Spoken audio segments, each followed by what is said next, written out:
The concourse stretched like a glass canyon beneath fluorescent daylight, filled with the mechanical heartbeat of rolling luggage and departure announcements. Ethan Carter moved through the crowd with practiced ease, his paramedic uniform drawing occasional glances as he headed toward his gate. That's when he saw her platinum blonde waves catching the light, elegant red dress unmistakable even from 50 feet away. Olivia Sterling, the CEO whose face graced magazine covers. Something felt wrong. A man in a dark coat moved too deliberately behind her, hand reaching inside his jacket. The metallic glint lasted half a second. Ethan's body moved before his mind caught up, launching across the polished floor. The shot cracked through the terminal's hum. He collided with Olivia just as the bullet meant for her heart found his shoulder instead. They hit the ground hard, his blood spreading across white marble. Through the chaos and screaming, through his own searing pain, Ethan pressed his hand against the wound and looked into her stunned gray eyes. "I can't let her die." The world tilted, darkness creeping at the edges. But he held on, shielding her still. What happens when an ordinary man's split-second courage collides with extraordinary evil, revealing a conspiracy that will transform two lives forever? 3 days before the shooting, Ethan Carter stood in his daughter's doorway, watching 7-year-old Lily add finishing touches to her latest drawing. The cramped apartment smelled of morning coffee and strawberry Pop-Tarts, their usual Thursday breakfast. Lily's tongue poked out in concentration as she colored, blonde hair falling across her face in a way that still made his chest ache so much like her mother's. The walls of their living room served as an impromptu gallery covered in her artwork. Stick figure paramedics saving stick figure patients, rainbows over hospitals, hearts with band-aids. Each one signed Love, Lily in careful, wobbly letters. "Daddy, do you think angels wear regular clothes?" Lily asked without looking up. Ethan moved into the room, his broad shoulders filling the narrow doorframe. 24 hours into a 48-hour shift rotation, exhaustion pulled at him, but her questions always deserved real answers. "Why do you ask, sweetheart?" "Because mommy can't always wear her angel dress. Sometimes she probably wants pajamas." The words landed soft but heavy. 3 years since the cancer took Sarah, and Lily still worked through it in these unexpected moments. Ethan knelt beside her, his paramedic uniform stretching across his back. His hands, steady enough to start IVs and moving ambulances, trembled slightly as he touched her shoulder. "I think angels wear whatever makes them comfortable," he said. "And I think mommy would definitely choose pajamas sometimes. The ones with the little stars on them." Lily smiled, adding a small figure in starred pajamas to her drawing's corner. Across the city, in a glass tower that scraped the sky, Olivia Sterling stood before floor-to-ceiling windows, watching the sunrise paint the city gold. Her reflection stared back immaculate, as always. Platinum blonde waves styled to perfection, the kind of controlled beauty that photographed well in boardrooms and business magazines. The red V-neck dress had been selected by her assistant, one of 12 similar outfits that projected power, sophistication, control. Everything in her life had been selected, structured, optimized for the role she'd inhabited since Harvard Business School. Heir to Sterling Industries, youngest Fortune 500 CEO, her father's greatest success story, the intercom buzzed. "Miss Sterling, your father's on line 1. She didn't need to check the time. Richard Sterling called every morning at 6:45 a.m. sharp, had done so for 15 years. She pressed the speaker button, his voice filling the sterile office air. "Morning review, Olivia. Singapore merger? Contract signed yesterday. Legals finalizing details. European expansion? Brussels office opens next month. Staffing at 80%. Good. Remember the Whitmore Charity Gala next week. Wear the black Versace. The red is too aggressive for donors." She watched a plane cross the horizon, leaving a white trail against blue. "Yes, Father. Power isn't given, Olivia. It's taken and held. Never forget that." The line went dead. She stood alone among her achievements, framed magazine covers, industry awards, stock certificates, each one a bar in a beautiful cage. Her coffee had gone cold. It always did during these calls. She dumped it in the sink of her private bathroom, catching her reflection again in the mirror. 34 years old, worth more money than she could spend in 3 lifetimes, and she couldn't remember the last time someone had asked her how she felt about anything. Meanwhile, Ethan's shift at Station 19 blurred into controlled chaos. The ambulance bay echoed with diesel engines and dispatch calls. His partner, Marcus, tossed him the keys. "You're driving." Third cardiac call this morning. They rolled through downtown, sirens painting everything red and blue. Ethan's hands remained steady on the wheel, weaving through traffic with practiced precision. This was his element, the place where his skills mattered, where saving lives wasn't about money or power but about knowledge, speed, and the willingness to kneel in broken glass, if that's what it took. The patient, an elderly man who collapsed in a subway station, stabilized under Ethan's care. Compression bandage for the head laceration. IV started on the first try despite the moving vehicle. Vitals monitored and relayed to the ER. The man's weathered hand gripped Ethan's uniform. "Thank you, son. Just doing my job, sir. You're going to be fine." But it was more than a job. It was a promise he'd made to Sarah in those final weeks, when she could barely speak through the pain medication. "Keep saving people," she'd whispered. "Show Lily that's what courage looks like." That evening, Olivia attended a Sterling Industries board meeting. The conference room smelled of leather and old money, filled with men who'd known her since she was in private school. They still looked at her like she was playing dress-up in her father's office. Richard Sterling commanded the head of the table, his presence making the room feel smaller. Silver-haired, immaculate in a suit that cost more than most people's cars, a diamond watch that caught the light when he gestured. He didn't need to raise his voice. Power radiated from him like heat from a forge. "The Morrison acquisition threatens our East Coast monopoly," board member Harrison said. "They're moving aggressively." "Then we move more aggressively," Richard responded, his tone suggesting the matter was already settled. "Olivia will handle it." All eyes turned to her. She felt the familiar tightening in her chest, the weight of expectations that never lifted. "I'll need full board support for the counteroffer." "You'll have whatever you need," Richard said. But his eyes added the unspoken caveat, "Don't disappoint me." After the meeting, she stood in the elevator alone, watching floors count down. 27, 26, 25. Each number felt like a year of her life measured in other people's expectations. The elevator opened to the parking garage, where her driver waited beside the black town car. She slid into the back seat, leather cold against her skin. "Home, Miss Sterling?" Home. A penthouse that felt more like a museum than a living space. "Yes, Thomas." They pulled into traffic just as an ambulance screamed past, lights flashing. Through the tinted windows, she caught a glimpse of the paramedic driving focused, determined, racing towards someone's emergency. She wondered what that felt like, to have such clear purpose, to know exactly who needed you and why. That night, Ethan tucked Lily into bed.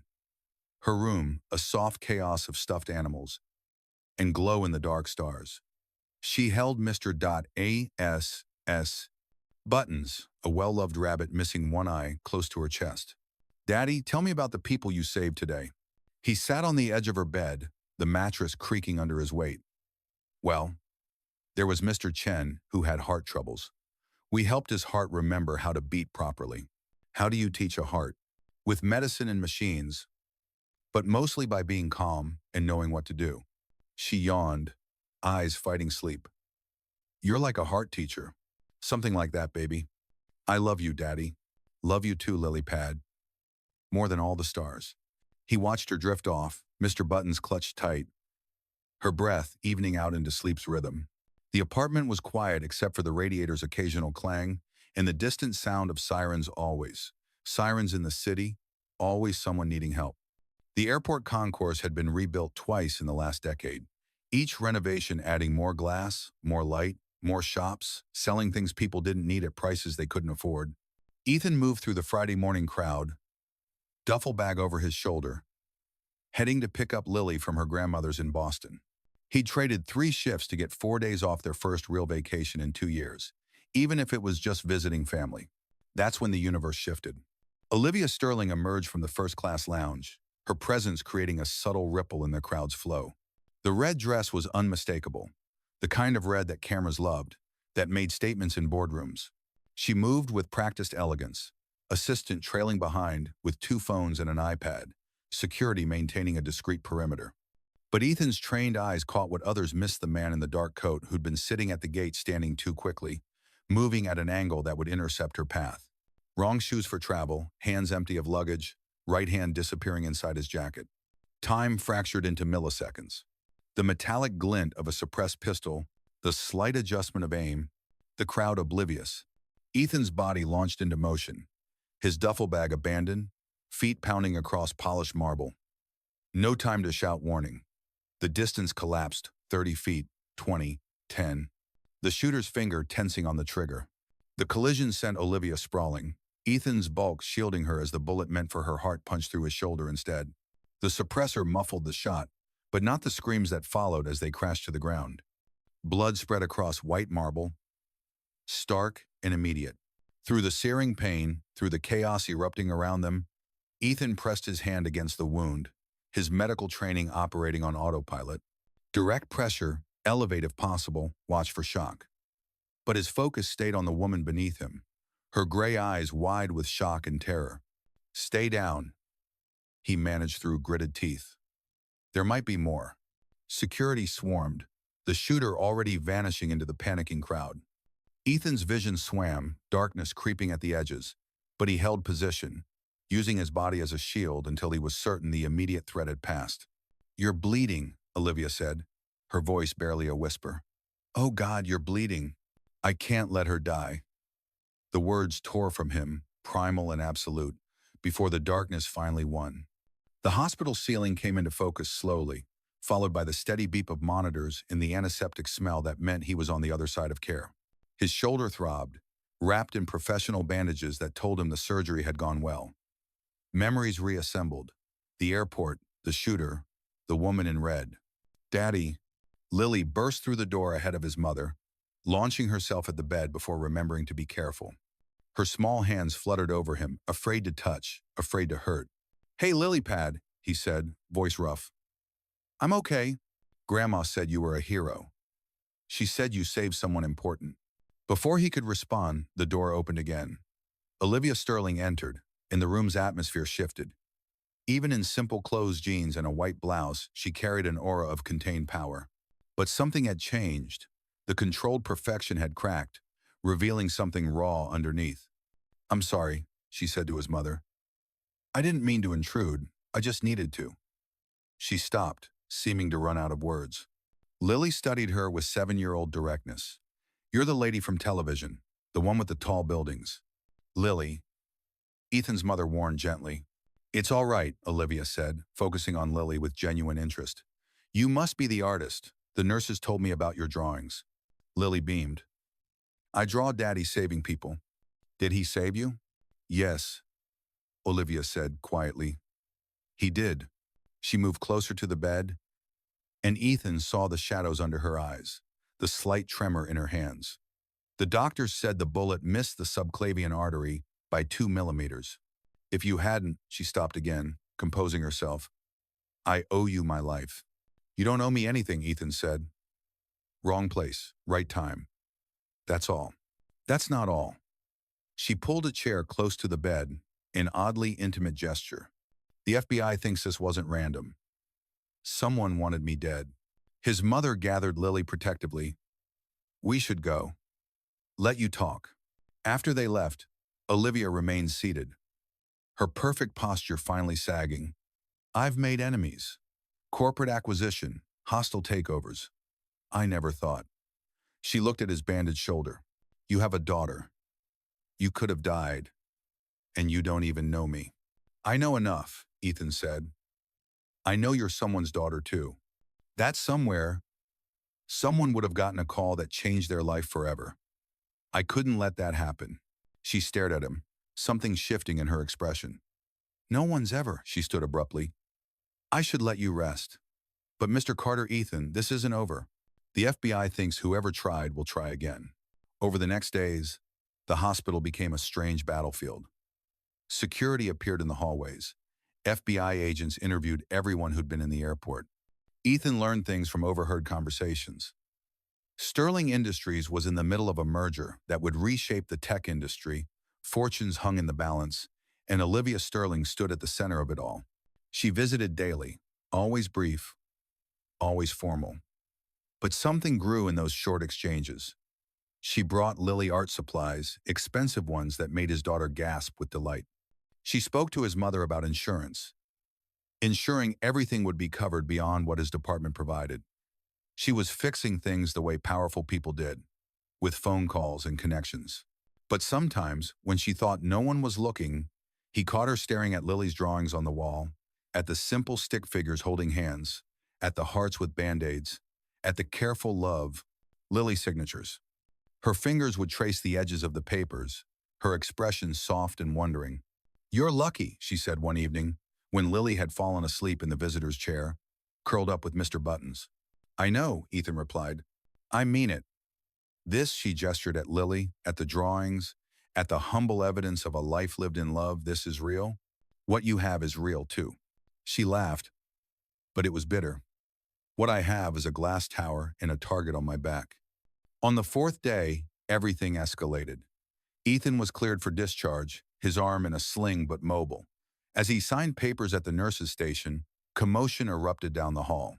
Through the windows, he saw Olivia's motorcade in the pickup circle, saw her emerge from the hospital flanked by security. The shot came from across the street, glass exploding from the hospital's entrance doors. Security moved like a machine, but Ethan moved faster, ignoring his injury to tackle Olivia behind a concrete pillar. More shots sparked off metal and stone. "Second shooter," he said, recognizing the pattern. "They're trying to flush you into the open." She pressed against him, her breath rapid against his neck. "How do you know?" "Same way I know we need to move in 3 seconds. Ready?" They rolled behind a parked ambulance just as bullets peppered where they'd been. Security converged, returning fire, the scene erupting into controlled chaos. When silence finally fell, 2 suspects were in custody, and Olivia stood shaking despite her best efforts to appear calm. "That's twice," she said. "I'm starting to take it personally," Ethan replied, trying for levity despite the pain screaming through his shoulder. She looked at him. Really looked at him. Blood had seeped through his bandages from the exertion. His face was pale, but he stood steady, ready to move again if needed. "We need to get you somewhere safe," the lead FBI agent said to Olivia. "He needs medical attention," she countered, pointing at Ethan's shoulder. "Ma'am, with respect, your safety. He just saved my life. Again. While injured. We're not leaving him." That's how Ethan found himself in the back of an armored SUV, speeding through the city with Olivia Sterling beside him and federal agents in the front. The evening sun painted everything gold and red through the tinted windows. "Your daughter," Olivia said suddenly. "She could be in danger because of me." The thought had already occurred to him, a cold fear worse than any bullet. "My mother took her to her sister's place upstate. Off the grid for now. I'm sorry. God, I'm so sorry. You should hate me." "I don't do hate," Ethan said. "Waste of energy. Better spent on living." She studied him in the dim light. "Who are you? Really?" "Nobody special. Single dad, paramedic, trying to make rent and raise a good kid." "You're wrong," she said quietly, "about not being special." They ended up at a federal safe house, a nondescript building that could have been anything from the outside. Inside, it was all business-reinforced windows, security monitors, agents on rotation. Ethan's shoulder was properly treated by an FBI medic, fresh bandages and pain medication that he only half accepted. Olivia paced the main room like a caged animal in designer heels. "I can't hide forever. I have a company to run, deals to close." "Someone wants you dead badly enough to try twice in broad daylight," the lead agent, Davidson, said. "Until we know who and why, you're not going anywhere." Her phone rang her father. She put it on speaker at Davidson's gesture. "Olivia, where the hell are you?" "The Singapore team is waiting for conference approval." "I'm in protective custody, father. Someone tried to kill me. Twice." A pause. "I heard. Very inconvenient timing with the Morrison acquisition. Can you work remotely?" Ethan saw something die in her eyes. "Inconvenient," she repeated. "Don't be emotional about it. We have enemies. It comes with the territory. Get back to work as soon as possible." The call ended. Olivia stood frozen, phone still in her hand. "That seemed cold," Davidson observed. "That seemed like my father," Olivia replied. That night, unable to sleep, Ethan found her on the safe house's small balcony. City lights spreading below. She'd changed into FBI-provided sweats, looking younger, more vulnerable. Couldn't sleep either? He asked. I haven't slept well in years. She pulled her knees to her chest, a surprisingly childlike gesture. Your daughter's lucky. Having a father who'd take a bullet for a stranger. Every parent would. No, she cut him off. They wouldn't. My father wouldn't even delay a conference call. They sat in silence, city sounds drifting up sirens, traffic, life continuing despite the violence of the day. Tell me about her, Olivia said. Your wife. Ethan hadn't expected that. Sarah. She was a teacher. 3rd grade. Had this way of making every kid feel like they were her favorite. He smiled at the memory. She got sick when Lily was 4. Fought for 3 years. I'm sorry. She made me promise to keep saving people. Said it was important for Lily to see that's what strength looked like, helping others, not hurting them. My mother left when I was 10, Olivia offered, surprising herself with the admission. Couldn't handle my father's world. He told me she was weak. That caring too much was weakness. He was wrong. Was he? Look where caring got you shot, in hiding, your daughter sent away. Look where not caring got you. Ethan countered gently. Alone on a balcony with a stranger, wondering if your own father would mourn you. She flinched, but didn't deny it. The next morning brought bad news. Davidson gathered them in the safe house's main room, laptop open to surveillance footage. The shooters aren't talking, but we tracked their payments. He pulled up financial records. Shell company leading to another shell company, but the originating IP address came from Sterling Industries. Olivia went very still. That's impossible. Someone inside your company wants you dead. Someone with high-level access. The Morrison acquisition, she said slowly. If I die, the deal falls apart. My father would never. She stopped, the thought too terrible to voice. But Davidson was already pulling up more records. These payments started 6 months ago, right when the Morrison negotiations began. Whoever's doing this has been planning for a while. Ethan watched her process this, saw the moment she started connecting dots she didn't want to connect.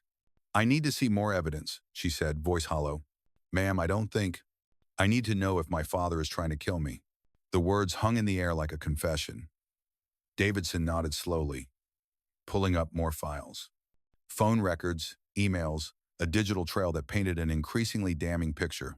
Richard Sterling had met with Morrison's competitors, had taken calls from untraceable numbers, had moved money through accounts Olivia didn't know existed. He's sabotaging the deal, she said, understanding flooding her face. If I die, he inherits my shares, controls the board completely. He can kill the Morrison acquisition and make a fortune from their competitors. We don't have definitive proof, Davidson warned. But Olivia was already dialing her phone. Miss Chen? I need you to pull all of my father's access logs for the last 6 months. Yes, all of them. Use my override code. What followed was a frantic hour of phone calls and data transfers. Olivia worked with cold efficiency, but Ethan saw her hands shaking, saw the effort it took to maintain composure. When she finally had what she needed, the evidence was overwhelming. He's been meeting with Alexei Volkov, she said. Russian mob connection, known for corporate assassinations. They had dinner 3 days before the airport attempt. We need to move you immediately, Davidson said. If your father realizes you know, the lights went out. Emergency lighting kicked in a second later, painting everything in red. Through the windows, Ethan saw vehicles surrounding the building, men in tactical gear emerging. How did they find us? Davidson was already on his radio, calling for backup that was minutes away. My father has connections everywhere, Olivia said. We need to go. Now. They moved through the safe house, Davidson leading, Ethan bringing up the rear despite his injury. The first breach came from the kitchen smoke grenades, followed by men in masks. Ethan pulled Olivia behind an overturned table as gunfire erupted. Backstairs, Davidson shouted, but smoke was already filling that route too. The garage, Ethan said. They'll expect us to go up or out. We go down. They fought their way through smoke and chaos, Ethan's tactical training from his Army medic days kicking in. He moved Olivia from cover to cover, using smoke as concealment, counting muzzle flashes to track threats. His shoulders screamed with every movement, but adrenaline overrode pain. The garage was clearer, only two men guarding the exit. Davidson took one down. Ethan managed the other with a tire iron, movements efficient despite his injury. They piled into an SUV, Davidson driving, tires screaming as they burst onto the street. "My father won't stop," Olivia said, voice steady despite everything. "He needs me dead before the board meeting tomorrow." "Then we make sure you're at that meeting," Ethan said. She looked at him, something fierce kindling in her eyes. "You're right. We end this." The mountain road was barely visible through the snowstorm, wipers fighting a losing battle against the White Cascade. They'd switched vehicles twice, Davidson's FBI training keeping them ahead of pursuit, but barely. The safe house compromise meant nowhere in the city was secure. "There's a cabin," Olivia said suddenly.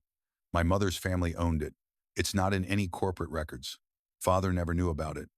Davidson took the exit she indicated, the SUV sliding slightly on accumulating snow. The road narrowed, trees pressing close, civilization falling away. Behind them, distant headlights flickered through the storm. They hadn't lost their tail completely. The cabin materialized from the white like something from a fairy tale, small, wooden, smoke rising from a chimney that shouldn't have been active. "Someone's here," Davidson said, hand moving to his weapon. The door opened and Lily burst out, followed by Ethan's mother. "What? How?" Ethan was out of the vehicle before it fully stopped, catching Lily as she launched herself at him. "The FBI lady said to come here," his mother explained. Agent Martinez, emerging behind her, said it was the safest place. Inside, the cabin was warm, cozy, in a way that made the violence of recent days feel surreal. Lily had already spread her art supplies across a worn wooden table, Mr. Button's standing guard. A fire crackled in the stone fireplace, casting dancing shadows on knotty pine walls.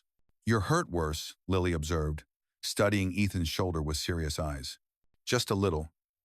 Nothing that won't heal." She turned to Olivia, who stood awkwardly by the door, designer clothes and perfect hair incongruous in the rustic setting. "You're scared," Lily announced.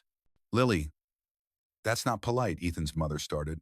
"It's okay," Olivia said, moving closer to the child. "You're right. I am scared. When I'm scared, Daddy says to name it out loud. Makes it smaller." Olivia knelt to Lily's level, something breaking in her expression. "I'm scared that someone I should trust wants to hurt me. I'm scared I've been alone so long I forgot how not to be." Lily considered this, then handed her a crayon. "You should draw it. Drawing helps." What followed was the strangest hour of Ethan's life. While Davidson coordinated with backup and monitored approaches, while snow piled against windows and wind howled through trees, Olivia Sterling sat at a worn table, teaching his daughter shading techniques. Their heads bent together over paper, blonde and platinum blonde, catching firelight, creating something that had nothing to do with profit margins or hostile takeovers. "You're good at this," Lily said, examining Olivia's sketch of the mountain view. "I wanted to be an artist once," Olivia admitted. "Before I understood what was expected of me." "Why did you stop?" "My father said art was worthless unless it could be sold for millions." Lily frowned. "That's silly. Art's worth what it makes you feel. Right, Daddy?" "Right, baby." Olivia looked up at him, eyes bright with unshed tears. In that moment, she wasn't a CEO or an heiress or a target. She was just a woman who'd forgotten what it felt like to create something for joy. The moment shattered as Davidson's radio crackled. Multiple vehicles approaching, 3 minutes out. The cabin transformed into a defensive position. Ethan's mother took Lily to the cellar, the little girl clutching Mr. Buttons and her newest drawing. Martinez and Davidson took positions at windows. Ethan checked his service weapon, the one he'd carried since leaving the army, hoping he wouldn't need it. "They'll surround us," Olivia said, her business mind working through tactics. "Cut power, use the storm as cover." "Then we don't let them surround us," Ethan said. "Davidson, take the back. Martinez, east side. I'll take front. Your shoulder. We'll be fine." He looked at Olivia. "Stay low, stay central. If something happens to us, the cellar has a tunnel that leads to an old root storage shed. Take Lily and my mother, get to the road. I'm not leaving you. You will if it means keeping them safe." She wanted to argue, he could see it, but nodded. The sound of engines grew closer, cutting through wind and snow. Headlights swept across windows like searching eyes. Olivia Sterling, a voice boomed through a megaphone. Your father wants to talk. Through the swirling snow, Richard Sterling emerged from a black SUV, immaculate despite the storm, flanked by men who moved like military contractors. Let him approach, Olivia said. I need to hear him say it. Richard Sterling stood at the door like he owned it, which in his mind he probably did. Snow didn't dare cling to his coat, as if even nature recognized his authority. This is unnecessary, Olivia. Come with me, and we can discuss this reasonably. She opened the door but didn't step out. Reasonably? You tried to have me killed. I tried to protect what I built. You were going to destroy everything with that Morrison deal. I was going to modernize. Evolve. Build something better. Better? His laugh was arctic. You sound like your mother. Weak, sentimental. I made you stronger than that. You made me alone. Alone is strong. Attachment is vulnerability. Look at you now hiding in some shack with a nobody paramedic and his brat. Ethan felt Olivia tense beside him, her voice dropping to something dangerous. That nobody saved my life. That brat has more genuine goodness than you've ever shown. Goodness doesn't build empires. Neither does murdering your daughter. Richard's composure finally cracked. You were never really my daughter, too much of your mother in you. I should have seen it sooner. The words hung in the frozen air, a confession and a condemnation. Olivia pulled out her phone, showing the recording icon. The FBI heard everything. It's over, Father. Richard's face contorted, and everything happened at once. He signaled his men, weapons appeared, but Davidson was already moving. FBI! Weapon down. The firefight was brief but vicious. Richard's contractors were good, but they weren't expecting FBI backup to emerge from the tree line, having arrived during the conversation. Ethan pulled Olivia to cover as bullets shattered windows, his body shielding hers again. When silence fell, Richard Sterling was on his knees in the snow, hands cuffed behind his back, his perfect suit finally disheveled. You'll regret this, he told Olivia. The board will never follow you without me. Then I'll find a new board, she replied, one that values more than just profit. As FBI agents led him away, he turned back once. Your mother was weak. Don't make her mistake. My mother was brave enough to leave you, Olivia called after him. That took more strength than you'll ever have. The cabin was ruined, windows shattered, walls peppered with bullet holes, but everyone was alive. Lily emerged from the cellar, running to Ethan, her face buried in his chest. Is the bad man gone? Yes, baby, he's gone. She peeked at Olivia. Was that your daddy? Yes. Lily processed this with 7-year-old wisdom. Sometimes daddies aren't good, but that's not your fault. Olivia knelt and hugged the little girl, the gesture surprising everyone, including herself. Thank you, Lily. The next morning, FBI agents swarmed Sterling Industries. Richard's conspiracy unraveled like a cheap suit bribes, attempted murder, corporate espionage spanning years. The board was in chaos, shareholders panicking, stock prices plummeting. Olivia stood before them in the boardroom, no longer in red but in simple black authority radiating from her despite everything. My father built this company on fear and greed, she began. That ends today. We're restructuring, not just our deals, but our values. The Morrison acquisition proceeds, but with new terms, employee protections, community investment, sustainable practices. The shareholders will revolt, Harrison protested. Then let them. I'd rather build something worth saving than maintain something worth destroying. She turned to the windows, seeing the city below, including the hospital where Ethan worked. We're also establishing the Sterling Foundation for Emergency Services. Full medical coverage for first responders and their families. It's the least we can do for people who save lives while we count money. The press conference that afternoon drew every major outlet. Olivia stood at the podium. Composed but different, something had fundamentally shifted in her bearing. The recent attempts on my life were orchestrated by my father, Richard Sterling, in an effort to maintain control of Sterling Industries through my death. Gasps rippled through the crowd. This corruption went to the very heart of what we'd become, a company that valued profit over people, power over principle. She looked directly at the cameras. That changes now. But I need to say something else. Something personal. Ethan watched from the back of the room, Lily's hand in his. as Olivia continued. Ethan Carter, a paramedic and single father, saved my life 3 times in the past week. He took a bullet meant for me, defended me while injured, and showed me what real courage looks like.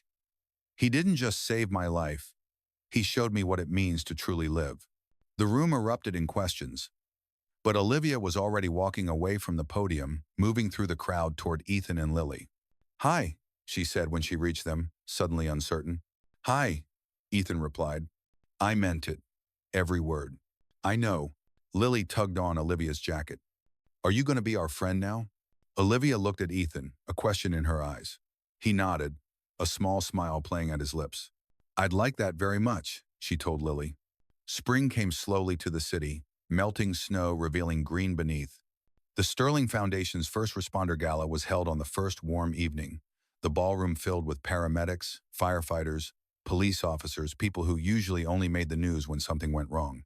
Ethan stood at the entrance in his dress uniform, the Medal for Valor still feeling foreign on his chest. His shoulder had healed, leaving only a scar and occasional aches when weather changed.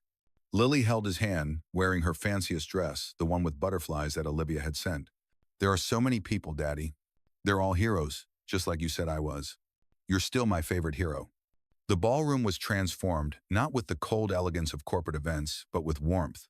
Photos of first responders in action lined the walls. Children's artwork from various schools created centerpieces, and the stage bore a simple banner, "Courage is love in action." Olivia appeared beside them, and Ethan's breath caught.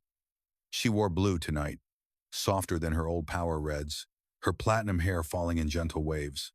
But it was her smile that transformed her genuine, unguarded, reaching her eyes. "You came," she said. "You invited us. I was afraid you wouldn't. After everything settled, after the danger passed, I thought, we don't run from good things," Lily announced. "Daddy taught me that." Olivia laughed, the sound like music. "Your daddy's pretty smart." They moved through the gala together, an unlikely trio that drew curious glances.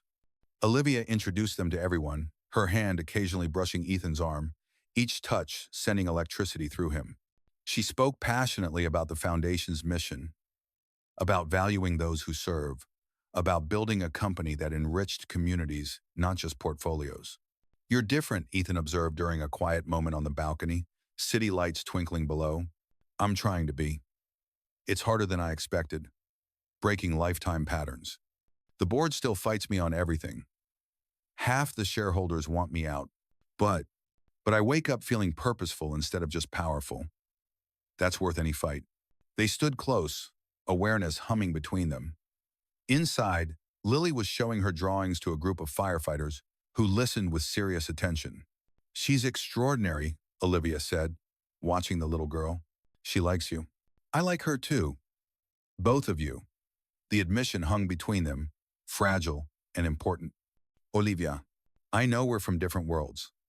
I know it's complicated, but when I was in that cabin, watching you with Lily, drawing at that old table, I felt more myself than I have in 20 years. You are always yourself. You just needed permission to show it." She turned to him fully, one hand reaching up to touch the scar on his shoulder through his uniform. "This is because of me. This is because someone needed help. I'd do it again. I know. That's what terrifies me. You give so completely, and I don't know if I know how.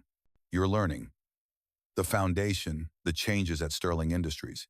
Being here tonight, you're giving back. That's business. This," she gestured between them, "this is personal." Before Ethan could respond, Lily burst onto the balcony. "They want Olivia to speak. And Daddy, you too." They were ushered to the stage, standing before hundreds of first responders and their families. Olivia took the microphone first. "6 months ago, I thought strength meant standing alone, never showing vulnerability, never needing anyone. Then a paramedic I'd never met threw himself between me and a bullet." She found Ethan's eyes. "He saved my life, but more than that, he and his daughter showed me what I'd been missing: connection.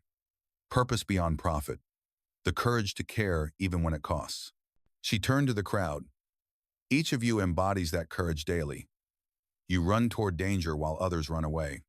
You hold strangers' hands in their worst moments. You teach all of us what heroism really looks like, not in boardrooms or stock markets, but in service, in sacrifice, in love acted out through choices. The room erupted in applause, but she wasn't done. Ethan? Lily? Could you join me? They stood together, Lily between them, waving at the crowd with unself-conscious joy. This is my family, someone called out about Ethan, one of his fellow paramedics. The one who took down a whole assassination ring with one arm. Laughter rippled through the room, warm and appreciative. Ethan took the microphone. I'm no hero.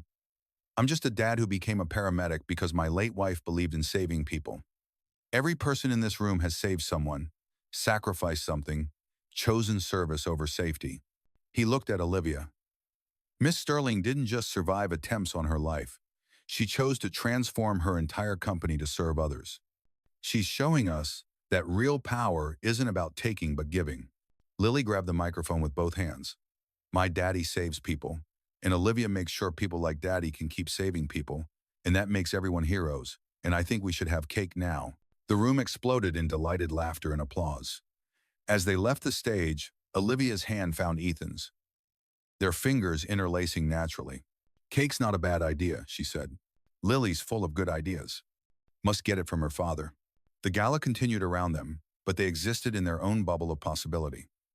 Lily dragged them to the dessert table, insisting Olivia try the chocolate fountain. Watching the elegant CEO laugh as Lily showed her the proper way to dip strawberries, Ethan felt something shift in his chest, a wall he'd built after Sarah's death, finally crumbling. Later, as the evening wound down, they stood outside waiting for the valet. Snow began to fall, light and lazy, nothing like the storm at the cabin. Lily spun in circles, trying to catch flakes on her tongue. I should tell you something, Olivia said quietly. The board approved my restructuring plan today. Sterling Industries is officially redirecting 30% of profits to community investment and emergency services. That's incredible. It's a start. But Ethan, it means I'll be traveling less, working from the New York office exclusively. I'll be around, if that's something you'd want. He pulled her closer, aware of Lily watching them with undisguised interest. I fix broken bodies for a living. You're fixing broken systems. Maybe we could try fixing other broken things together. Like what? Like the walls we've both built. Like the loneliness we've accepted as normal. She rose on her toes, her lips brushing his cheek. A promise of more when little eyes weren't watching. I'd like that. Does this mean Olivia can come to movie night? Lily asked, appearing between them. Would you like that, Lilypad? Yes. We're watching the one with the talking dogs. Olivia, do you like talking dogs? I love talking dogs, Olivia said seriously. As they parted ways that night, Olivia to her penthouse, Ethan and Lily to their apartment, something had fundamentally changed. Not an ending, but a beginning. Tentative and fragile, but real. Over the following weeks, Olivia became a regular presence in their lives. She attended Lily's school play, sitting beside Ethan in the auditorium. Both of them cheering too loudly when Lily delivered her 3 lines as tree number 4. She learned to make grilled cheese in their small kitchen, burning the first 2 attempts, but finally producing something Lily declared almost as good as Daddy's. She brought her work to their apartment, spreading reports across their coffee table while Lily did homework beside her, occasionally asking for help with math that was far below Olivia's capability, but that she treated with utter seriousness. In return, Ethan and Lily entered Olivia's world in small ways. They visited her office, Lily awestruck by the view, leaving new drawings for Olivia's previously bare walls. They attended a Sterling Industries family picnic, where employees did double takes, seeing their CEO playing freeze tag with a 7-year-old, her designer shoes forgotten in the grass. You're good for her, Ethan's mother said one Sunday dinner, watching Olivia help Lily set the table. She's learning to be human again. She's good for us too, Ethan replied, meaning it. The apartment felt fuller with her in it, like a missing piece had clicked into place. The moment that changed everything came on an ordinary Tuesday. Ethan had worked a double shift, coming home exhausted to find Olivia and Lily asleep on the couch, a movie still playing. Lily was curled against Olivia's side, one small hand clutching the fabric of Olivia's shirt.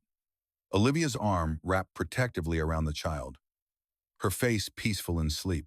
He stood in the doorway, throat tight with emotion. This was what he'd thought he'd never have again. Family, wholeness, home. Not a replacement for what he'd lost with Sarah, but something new, something equally precious. Olivia's eyes opened, finding his immediately. "Hi," she whispered, careful not to wake Lily. "Hi. Long shift?" "Yeah. Good shift, though. Saved a kid today. Car accident. She'll walk again." "My hero," she said. And though the words could have been teasing, they weren't. They were proud, sincere, full of something that might have been love. "Stay," he said suddenly. "Tonight. Not for anything. Just stay." She nodded, understanding. When he settled on Lily's other side, creating a protective cocoon around the sleeping child, Olivia's hand found his over Lily's small form. "I love her," Olivia whispered. "I didn't expect to, but I do. She loves you too. And you?" The question hung between them, vulnerable and vital. "I love you," he said simply. "Not because you're grateful, not because of the drama we survived, but because of Tuesday nights like this. Because you're learning to be yourself. Because you make Lily laugh. Because you're choosing to build something good. I love you too. Both of you. I don't know how to do this. How to be part of a family, but I want to learn. We'll figure it out together." 1 year later, snow fell on another gala, but this one was different. The Sterling Foundation's first annual appreciation dinner for survivor families, those who'd lost first responders in the line of duty. Olivia had insisted on hosting it at a community center rather than a hotel ballroom, keeping it warm and accessible. Ethan watched from across the room as she spoke with a widow, holding the woman's hands, listening with complete attention. She'd become masterful at this, the human connection that had once terrified her. Sterling Industries had transformed under her leadership, becoming a model for corporate responsibility. The board had finally stopped fighting her, won over by rising profits that proved doing good was good business. "Daddy, look!" Lily appeared at his side, holding up her latest drawing. It showed 3 figures holding hands in front of a house. A tall man, a woman with distinctive platinum hair, and a little girl. Above them, she'd drawn hearts and stars and the words, "My family." "It's beautiful, baby. It's for Olivia. For the special thing." The special thing. He touched the ring box in his pocket, the one Lily had helped him pick out. Nothing ostentatious. Olivia had enough gaudy wealth. Instead, a simple band with 3 stones, past, present, and future. "You think she'll say yes?" he asked Lily. "Duh, Daddy. She loves us." Such simple confidence. He kissed the top of her head, breathing in her strawberry shampoo, grateful for this child who'd kept his heart open enough to love again. The moment came later, as the evening wound down. Olivia stood by the windows, watching snow fall on the city, when Ethan approached with Lily. "We have something to ask you," Lily announced, vibrating with excitement. Olivia turned, taking in their serious faces. "What's wrong?" "Nothing's wrong," Ethan said, dropping to one knee. "Everything's actually pretty right." Her hands flew to her mouth as he pulled out the ring box. "Olivia Sterling, you crashed into our lives in violence and chaos, but you stayed for quiet dinners and homework help and movie nights. You've shown Lily what it means to be strong and gentle. You've shown me that hearts can expand, that love isn't limited, that family can be chosen. Will you marry us?" Lily burst out, unable to wait.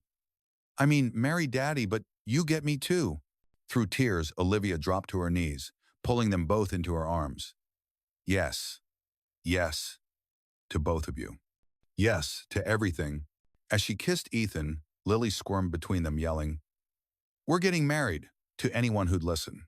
The room erupted in applause, first responders and their families celebrating love triumphing over loss. Later, as they stood together watching snow blanket the city, Olivia said, "That first day, in the airport, I thought I was going to die." "You didn't," Ethan reminded her. "Number, I started living instead." She looked at the ring on her finger, then at Lily showing off her drawing to anyone who'd look. "He didn't just save my life. He showed me what it means to truly live."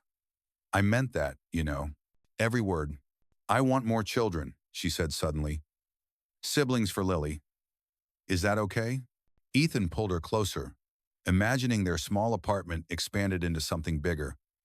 filled with the chaos of multiple children, with love multiplied rather than divided. That's more than okay. Good. Because I already started looking at houses. Big ones, with yards and room for art studios and close to good schools, and he silenced her with a kiss, deep and promising, while snow continued to fall.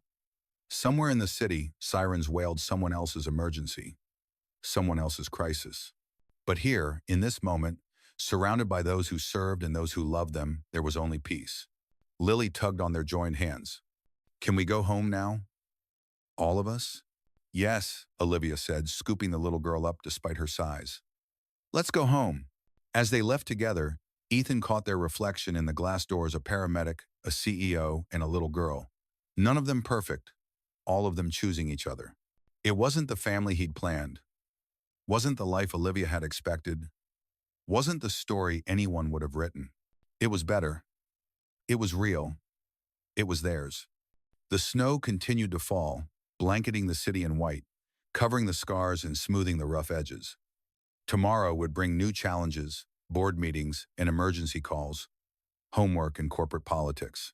But tonight, as they drove through the quiet streets toward home, Lily sang off-key Christmas carols while Olivia and Ethan held hands across the center console, and everything was exactly as it should be.